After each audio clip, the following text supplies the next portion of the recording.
Have you ever been in that spot where, your first thought is just lay it all out, share the big plan, what you're really feeling, or even just your next move? Oh, absolutely. It feels natural, doesn't it? That impulse to just be open, connect, maybe even impress someone a little. It really does. But here's a thought. What if that instinct, that openness, is actually, well, a path to making yourself really vulnerable, unnecessarily so? That's a fascinating point. It kind of goes against the grain, especially today when everyone talks about transparency being key, right? The idea that hiding your true intentions could actually be strategic. Well, it challenges how we think we should act. Exactly. And that's the paradox we're digging into today. Welcome to the deep dive.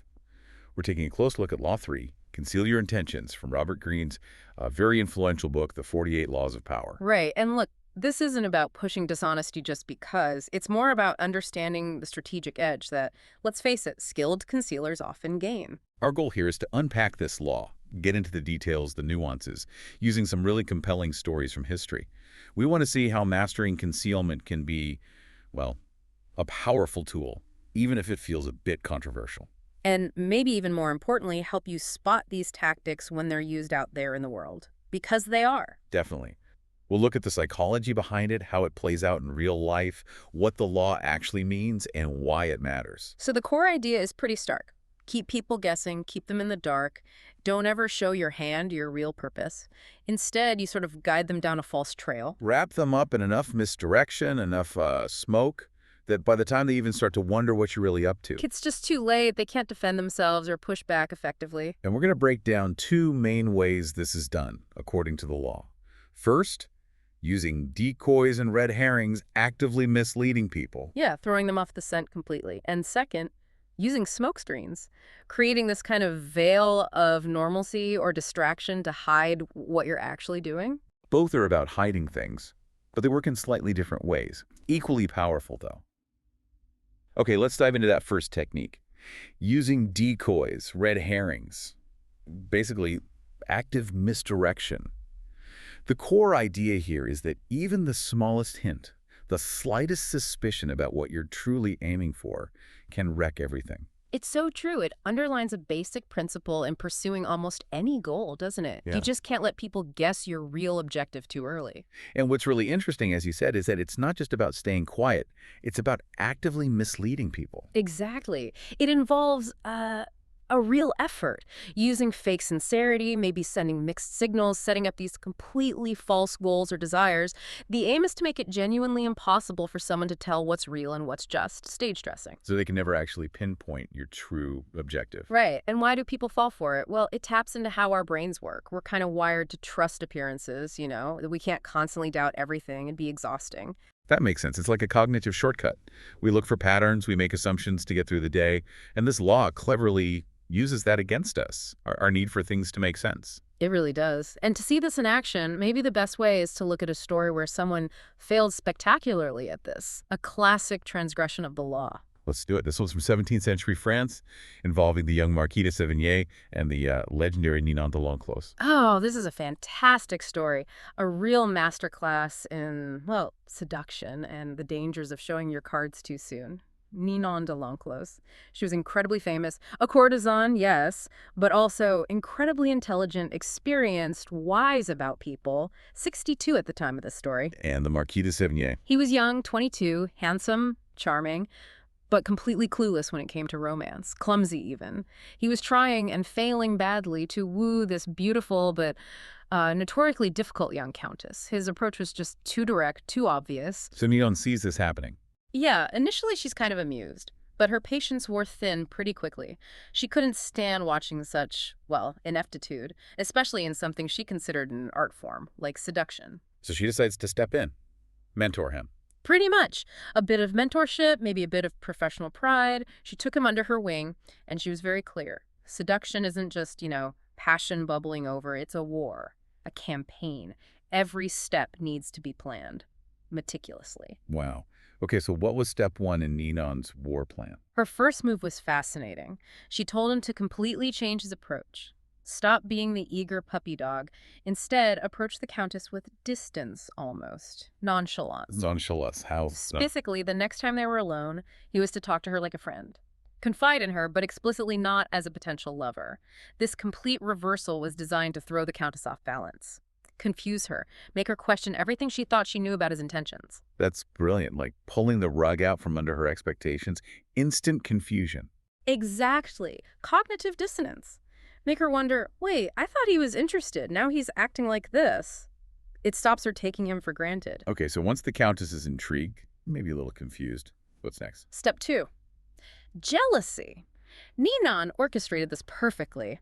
At a big party, a major fete, the Marquis had to arrive with a stunningly beautiful young woman on his arm. Just one. No, this woman was part of an entourage. He was meant to be constantly surrounded by beautiful, desirable women whenever the Countess might be looking his way. Creating perceived value through social proof. Precisely.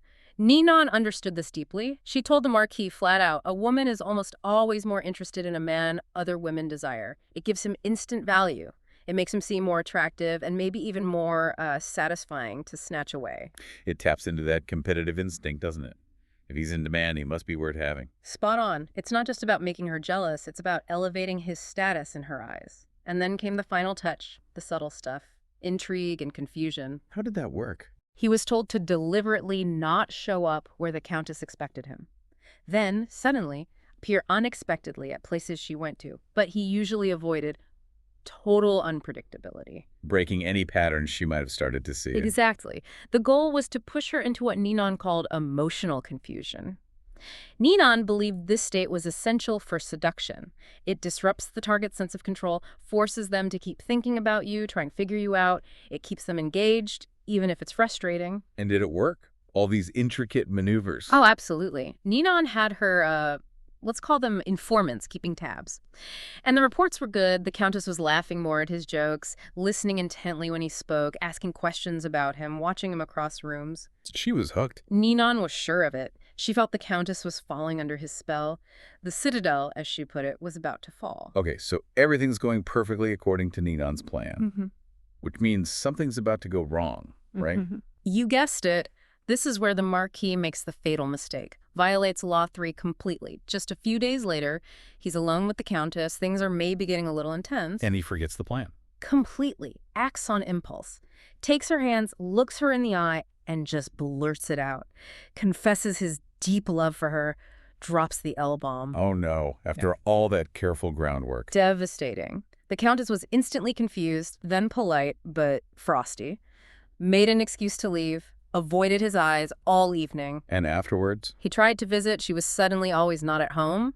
When she finally did let him in again, the air was just thick with awkwardness. The spell, as the book says, was irrevocably broken. A powerful lesson in premature revelation. Absolutely. And Ninon's perspective on this is key. Remember, she was revered, knew the greatest minds of her time. She saw seduction as a game, a skilled dance, not just spilling your guts. She believed people enjoyed being led, being seduced. Deep down, yes. That feeling of letting go, being skillfully guided into something desirable. The pleasure of the detour, she called it, into a strange country of anticipation. And it all relies on suggestion, not directness. Entirely. Scramble the signals, Ninon would say. Show interest in a decoy, hint at interest in the real target, feign indifference, then hint again. These confusing patterns, they don't just confuse, they excite. So the Countess was probably enjoying the game, the intrigue, the guessing. Probably. Even the jealousy and confusion were better than boredom. She was likely willing to wait, see where this fascinating, unpredictable dance led. Until he said love. Exactly. The fatal word. Suddenly, it wasn't a game anymore. It was just an artless show of passion. His intention was nakedly revealed. And all those charming moves suddenly looked manipulative, conniving. Precisely. She felt embarrassed, used. The door that was slowly opening just slammed shut. Shows how revealing your hand too soon turns a thrilling dance into just a clumsy grab. All the allure vanishes. So transparency isn't always the answer, especially in delicate games of influence or seduction. Okay, let's shift gears. Let's look at someone who played this perfectly, not in romance, but in the high-stakes world of politics. Otto von Bismarck. Ah, Bismarck. Yes, a brilliant example of observing the law. We're in 1850. He's 35, a deputy in the Prussian parliament. Big issues on the table. German unification and a potential war with Austria.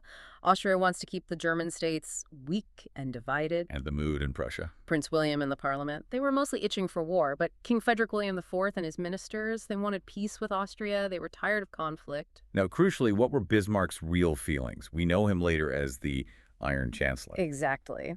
At heart, Bismarck was all about Prussian power. He dreamed of a unified Germany under Prussia, and he saw war as, well, a necessary tool. Glorious, even. He was the iron and blood guy. Secretly, he wanted war with Austria, but critically, not yet. The timing wasn't right. Okay, so he wants war eventually, but not now. What does he do? This is what's so stunning. At the absolute peak of the war fever, he gets up in Parliament and gives this speech. Completely unexpected. He warns against war, questions if it's really worth it, even praises Austria, defends their actions. It flew in the face of everything people thought he stood for. That must have caused chaos. Utter confusion among the deputies. Some actually changed their votes because of his speech. And the result? War was averted, narrowly. And the consequence for Bismarck himself. This is the kicker.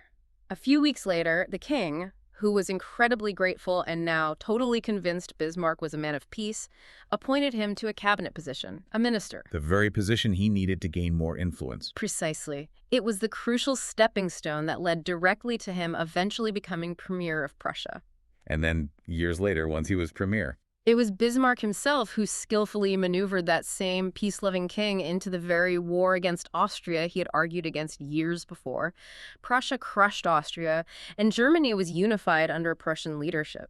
He got exactly what he always wanted, but only after years of masterful concealment. So his calculation back in 1850 was what? Cold and clear, he knew the Prussian army wasn't ready. A war then could have been a disaster. Supporting the popular war cry would have been risky if they lost. But the king wanted peace. And Bismarck wanted power. So, supporting peace, the thing he actually detested, was paradoxically his clearest path to power. By championing peace, he fooled the king. Threw everyone off the scent. Completely. Said things he probably laughed at privately, but it got him the king's trust, got him the ministerial post. From there, he could patiently build up the military, wait for the right moment, and then achieve his true long-term goal. Defeat Austria, unify Germany. What if he'd been honest in 1850? Said, let's wait, build up our forces, then fight. Wouldn't have worked. The pro-war faction was too strong, too impatient. They believed in their army now. And if he just tried to bargain for a ministry post by promising to support peace, the king would have seen right through him, distrusted his ambition. So it was the complete insincerity, the misleading signals that did the trick. It deceived everyone, hid his purpose, and let him play the long game to get everything he wanted. An incredible display of strategic concealment. It really underscores how, in certain power dynamics, calculated insincerity can be way more effective than straightforwardness. It plays on our assumption that conviction equals truth. Absolutely. So let's boil this down. What are the keys to power we can take from this first part? It seems most people are just open books. They really are. We tend to blunt things out, opinions, feelings, plans. We think honesty wins points, shows we're good people. But the book argues that's naive. Worse than naive, it calls honesty a blunt instrument, something that bloodies more than it cuts. It offends people, makes you predictable, and crucially, it stops you from gaining respect or fear, which, like it or not, the book argues are essential for power. So the advice is pretty stark. If you want power, ditch the radical honesty. Train yourself to conceal intentions. Master that, and you almost always have the upper hand. And it works because, fundamentally, our first instinct is to trust appearances. We can't constantly doubt everyone and everything. It's too mentally taxing. Exactly. Which makes concealment relatively easy. Just dangle a fake goal, an apparent desire, in front of people. And they'll focus on that. They'll take the appearance for reality. Once their attention is fixed on the decoy, they won't notice what you're really doing off to the side. Like Nini Non showed in Seduction, those mixed signals, desire then indifference. They don't just confuse, they actually increase desire. Right, they inflame it. Makes the target want to possess you more. Another great decoy tactic is appearing to support the opposite of what you truly believe, like Bismarck did with peace. People just assume you had a change of heart. Or that you're being pragmatic. They rarely suspect a deep, hidden game. The same goes for pretending to want something you don't. It sends rivals scrambling after the wrong thing. You mentioned the Duke of Marlborough earlier, that fort tactic. Yes, a brilliant example. He needed a French fort destroyed to open a road into France. Direct attack. Too obvious. So he captures it, puts in a weak defense. Making the French think he really values it. Exactly. So the French recapture it, and then, believing Marlborough desperately wants it, they destroy it themselves to deny it to him. Road clear. Marlborough achieved his goal indirectly by concealing his true aim behind a decoy action. Okay, here's a key point. You don't hide intentions by just being silent, right? Silence makes people suspicious. That's a crucial insight. No, you hide intentions by talking endlessly about your desires and goals, just not your real ones. The constant chatter approach. It works wonders. You seem friendly, open, trusting, so people lower their guard. Meanwhile, your real intentions are hidden, and your rivals are off on wild goose chases, wasting time and energy. And this ties into false sincerity. People mistake sincerity for honesty. All the time. Because we want to believe people are honest, especially if they seem sincere. We rarely doubt someone who projects conviction. Think Iago fooling Othello. Othello couldn't distrust Iago because he seemed so genuinely loyal. Or Yellow Kid Whale, the con artist.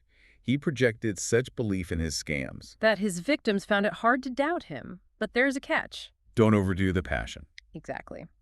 Too much enthusiasm about your decoy can seem fake, raise suspicion. It has to be measured, believable, otherwise a whole act falls apart. So how do you perfect false sincerity? The advice is to publicly talk up honesty as a value, and then occasionally share some heartfelt thought or minor secret, something totally irrelevant to your real plans. Like Talleyrand, Napoleon's minister, he'd leak fake secrets. Masterfully. He'd feign confidence, reveal something minor. This apparent openness made the other person feel they should reciprocate, often revealing something genuinely important. So the best deceivers cultivate an air of honesty in one area. To mask their dishonesty elsewhere. Honesty just becomes another tool, another decoy in the arsenal. It's cynical, maybe, but undeniably powerful psychology. That's a really potent idea. And it leads us perfectly into the second big strategy. Yeah. Using smokescreens to disguise what you're doing. So, if decoys are about active misdirection, sending people down the wrong path, what's the core idea behind a smokescreen? Smokescreens are more about creating an environment, a general atmosphere of distraction or normalcy. The idea is that the best deceptions need this kind of cover. A pervasive screen of smoke that just subtly draws attention away from your real purpose. So less about a specific fake target, more about a general camouflage. Exactly. Often the best smokescreen is just a bland, unassuming exterior, like a good poker face. Hides your intentions behind something comfortable, familiar, totally non-threatening. You lead someone down a path they think is normal. And they're completely oblivious when you subtly steer them into the trap. It's about lulling them into a false sense of security, making them complacent, rather than actively pointing them somewhere else. Why does that work so well? Again, it's our brains being efficient. When something seems ordinary, we just don't pay as much attention. We categorize it as normal and move on mentally. Yeah. That makes us blind to anything unusual happening just beneath the surface. Okay, let's see this in action. You mentioned the con artist Yellow Kid a while before. He used a smokescreen brilliantly, didn't he? With a millionaire named Sam Giesel. Oh, this is a classic. 1910 Chicago. Sam Giesel had just sold his business for $1 million, huge money back then. He's semi-retired, but bored, restless, itching for a deal, a bit of excitement, the perfect mark. So how did Weil approach him? Very cleverly. Under the guise of wanting to buy an apartment, Giesel owned. Weil says he'll pay cash, but needs Giesel to wait a few days until another deal comes through. Just a simple delay, but it's calculated. Absolutely. It sparks Giesel's curiosity. How's this guy getting so much cash so quickly? Weil pretends to be reluctant, hints at a secret. Giesel presses him, promises confidentiality. And Weil reluctantly tells him the story. The lure. And what a story. Weil claims his uncle works for some mega-rich financiers. The uncle hates his bosses, wants revenge. So he's going to sell their hunting lodge for just $35,000, way below its real value, to a setup man. Weil's supposed job is to find this setup man. Right. Then the setup man resells it for the real price, maybe $155,000, and they split the huge profit. It's presented as slightly shady, maybe, but technically legal. A quick buck and sticking it to the rich guys. And this story itself is the start of the smokescreen. Makes everything else seem like part of a legitimate, if odd, deal. Exactly. Giesel, seeing massive profits and a bit of adventure, bites hard. He insists he should be the setup buyer, offers a $35,000 cash. Weil plays hard to get for a moment, then agrees. They arrange to meet the uncle and the financiers the next day in Galesburg, Illinois. Okay, so the trap is being set. How does the smokescreen thicken? On the train down, Giesel meets the uncle and another guy, George Gross. Weil introduces Gross as his promising prize fighter. Now, here's where the smokescreen really kicks in. Gross doesn't look like a fighter. It's not at all. Middle-aged, gray hair, beer belly, but Giesel. His mind is completely fixated on the lodge deal, the easy money.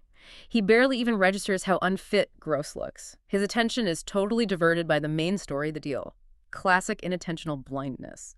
He's seeing what he expects to see, focusing on the prize. Precisely.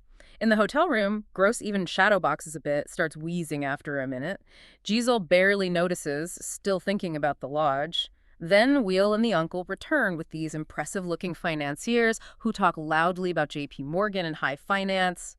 It all feels very big time. The lodge deal is settled. Giesel wires his $35,000 to a local bank. He's locked in. The money's committed. Now the real con can start. Now the trap springs. Suddenly, one financier notices Gross, boasts about his own boxer. Weil theatrically challenges him to a bet. It escalates quickly to a fight the next day. And then the manufactured crisis. Right on cue, the uncle blows up at Weil, pretending to panic. "We don't have the betting money. The financiers will fire me." Weil apologizes, says he knows the other boxer, claims he can bribe him to throw the fight. And Giesel sees his lodge profit potentially disappearing. And he's totally sucked in. He doesn't want this side drama to ruin his main deal. Plus, the idea of more easy money from a fixed fight. He impulsively offers his own $35,000 cash to cover the bet. He figures he'll still make a killing on the lodge anyway. Even lets him watch them rehearse the fix. Oh yeah, a little performance to seal the deal, fuel Giesel's greed. His focus is now entirely on winning both pots of money. He's completely forgotten to be wary. And then the fight itself.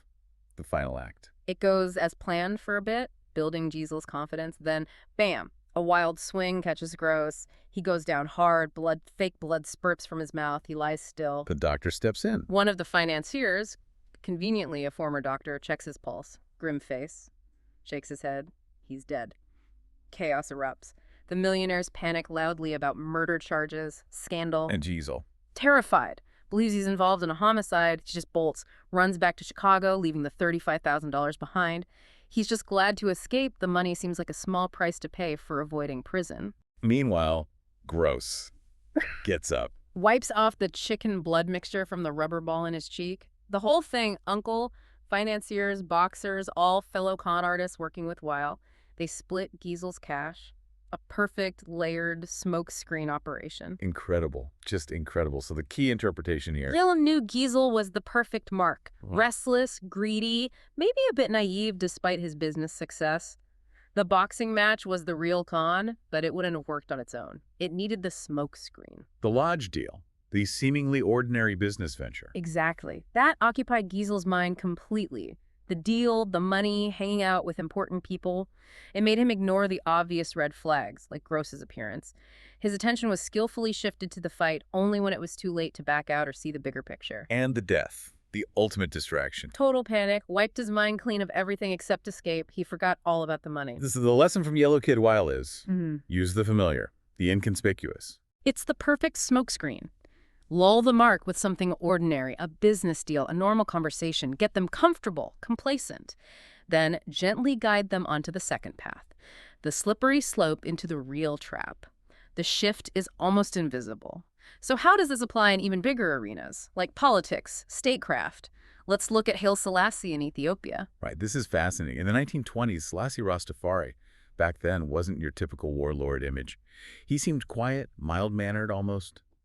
Wispy. Yet somehow this unassuming guy was steadily outmaneuvering all these powerful, blustering warlords unifying Ethiopia. His rivals just couldn't figure him out. How is this weak man doing it? And one of these rivals was Ditch's Mak Balcha. A huge figure, a famous warrior from Sidamo, blustery, proud. He looked at Selassie and saw weakness. He openly defied him, refused to come to the capital, Addis Ababa, to pledge loyalty. How did Selassie handle that defiance? Gently but firmly. He commanded Balcha to come. Balcha decided to obey, but in his own way. He showed up with an army of 10,000 men, a massive force. Not exactly a sign of submission. Not at all. He camped them just 3 miles outside the city. The message was clear. You, Selassie, come to me. It was a power play, a direct challenge. And Selassie's response, Pure genius, right? Absolutely. Instead of confrontation, he sends messengers inviting Balcha to a grand banquet at the palace in his honor. But Bolcho was suspicious. He knew banquets could be traps. Oh, yeah. He was a veteran warrior, knew his history. He agreed, but only if he could bring 500 of his own armed bodyguards into the palace with him. And Selassie just agreed. Immediately, politely, said he'd be honored to host such brave warriors. This agreement, seeming so accommodating, was the first layer of the smokescreen. Balcha thinks, okay, I'm safe inside. But he was still wary. Told his man, stay alert, don't get drunk. Right. At the banquet, Selassie plays the perfect host. Utterly charming, defers to Balcha constantly, acts like he desperately needs Balcha's approval. Feeding Balcha's ego. Totally. Balcha even warns Selassie, if I'm not back by nightfall, my army attacks. Selassie pretends to be hurt by the mistrust. He even makes sure the traditional songs sung only praise Balcha. So Balcha starts to relax. Thinks Selassie is weak, intimidated. Completely misjudges him. Balcha feels he's the one in control, calling the shots. He's blinded by his own arrogance and Selassie's performance. So the banquet ends. Balcha marches back to his camp, feeling triumphant. Yeah, probably planning his grand entrance into the capital the next day. He and his 500 guards leave amidst cheers and salutes. Horrified. An empty camp, just smoldering fires.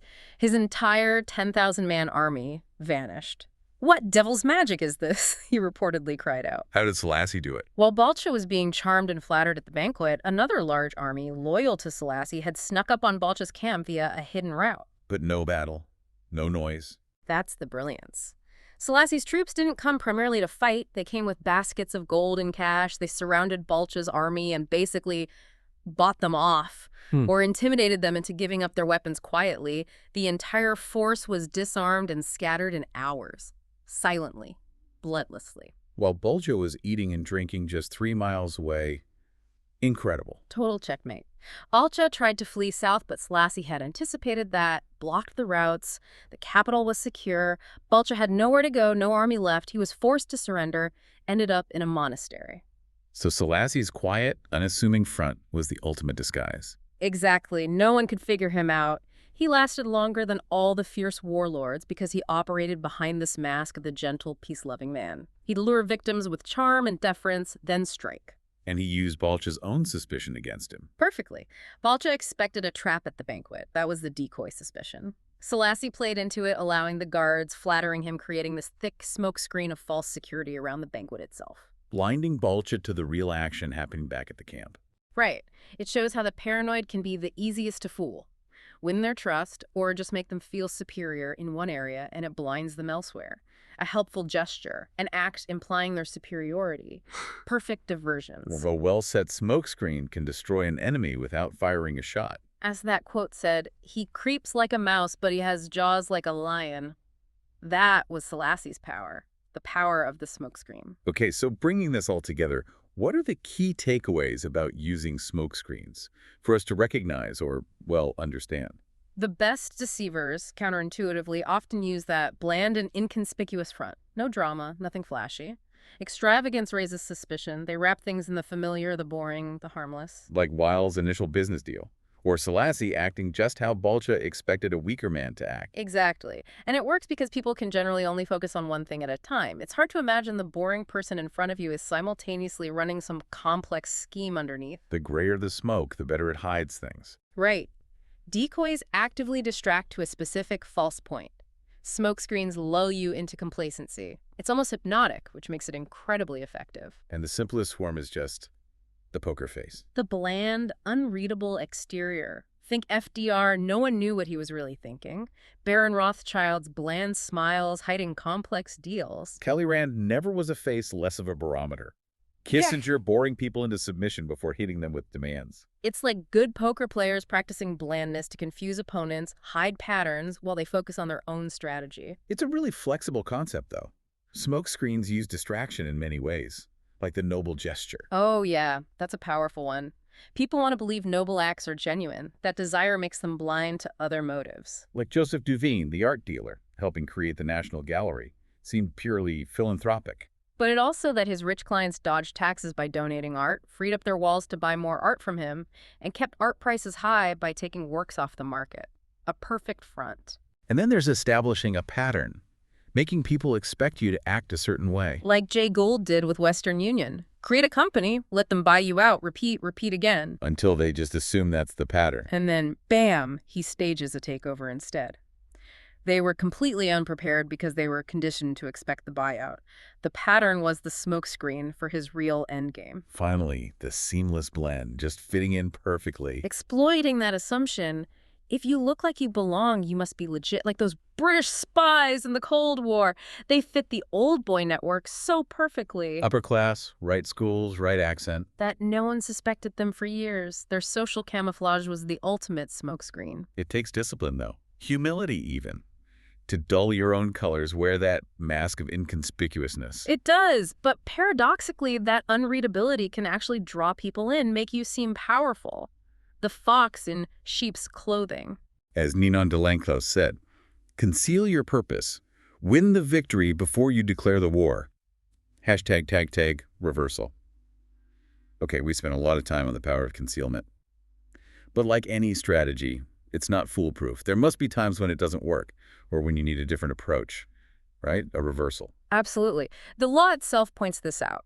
If you've already got a solid reputation for deception, if everyone already knows you're cunning, manipulative, then the usual tricks, smokescreens, red herrings, false sincerity, they're likely to backfire. Because people are already watching you too closely, expecting a trick. Exactly. Trying to act naive or straightforward when everyone knows you're not, it just makes you look like a hypocrite, reinforces their distrust. So if you're already known as a deceiver, what do? The advice is counterintuitive. Own up. Play the part of the honest rogue or maybe even the repentant rogue. Just admit you're tricky. How does that help? Paradoxically, people often admire the frankness. It's disarming. And believe it or not, it can allow you to continue your games just under a different banner. People feel like they know what they're dealing with, so they might even lower their guard slightly. Who's a good example of this? P.T. Barnum, the king of humbuggery.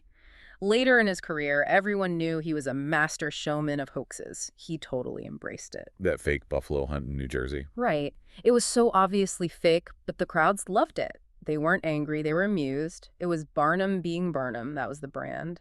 His transparent dishonesty was part of the show. He even admitted his tricks in his autobiography. He did, which should have ruined him, you'd think, but it just made him more famous. It proved that old saying, maybe the world wants to be deceived. Once your reputation is built on deception, trying to hide it is pointless. Being open about your trickiness becomes its own kind of smokescreen. Interesting. Okay, another reversal point. Yeah. Usually bland is better for concealment, but sometimes flamboyant works. Occasionally, yes. A big, colorful, conspicuous gesture can be the right kind of diversion in specific situations. Think about those old charlatan mountebanks in 17th, 18th century Europe. The traveling salesman selling miracle cures. Exactly. They didn't rely on subtlety. They arrived with huge fanfare, black coaches, black horses, clowns, acrobats, entertainers. A whole circus. The spectacle was the distraction. Precisely. It dazzled the crowd, overwhelmed their senses, and while everyone was caught up in the entertainment, the real business selling useless elixirs and potions happened almost unnoticed. The show was the smokescreen. But there's a time limit on that kind of thing. A big one. Spectacle gets old fast, people get suspicious. Those charlatans had to keep moving, hit a town, make their sales, and get out before people caught on. Unlike the bland deceivers, the Talleyrands, Rothschilds, Selassies. Who could operate for decades in one place without raising alarm? So, the colorful smokescreen, it has its uses, but you have to be careful, use it sparingly, and only when the time is absolutely right. It burns out quickly. Wow. Okay, that was a really deep dive into Law 3. Conceal your intentions. We see it's so much more than just, keeping secrets. It's about strategy, misdirection, psychology, shaping how people see things. Absolutely. From Ninon's seduction games to Bismarck's political chess, Yellow Kid's cons, Selassie's quiet power, concealment is clearly a potent force for good or ill. It definitely gives you a new way to look at interactions, doesn't it? Personal stuff, politics, business. You start wondering how often these tactics are being used, maybe without us even noticing. Once you see the patterns, the levers being pulled, it's hard to unsee them. You start questioning appearances much more. It really does make you think. And maybe that leads to a final thought for everyone listening. In this world where we're drowning in information, where everyone praises transparency, authenticity, how much of what we think we know, what seems straightforward, is actually, well, a carefully built illusion? What if the really powerful people, the ones truly shaping things, aren't the most honest? What if they're just the most skilled at dishonesty? That's a heavy question, but a crucial one. Think about that, the implications of this law playing out all around us. We really hope you'll take these ideas, look at the world through this lens, and question what might be hidden beneath the surface. Thank you for joining us on the deep dive. Definitely plenty to mull over there.